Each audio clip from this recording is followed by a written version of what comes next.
Theo phong tục truyền thống, khoảng trước Tết Nguyên đán 1 tháng cũng là thời điểm bà con đồng bào Mông thu hoạch xong mùa nắng. Người Mông cùng nhau chuẩn bị đón Tết cổ truyền nhiều năm trở lại đây.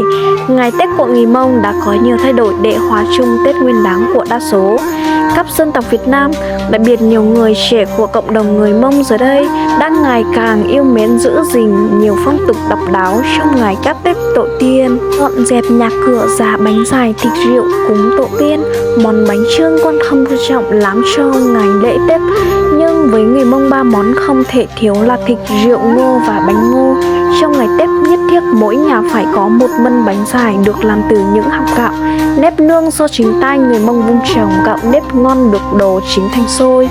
Trò chơi dân gian, tham gia các trò chơi truyền thống như thổi kèn, hát đối, đẩy gậy, ném bao. Giao lưu văn hóa, đây là dịp để mọi người giao lưu văn hóa, âm nhạc và chúc Tết lẫn nhau.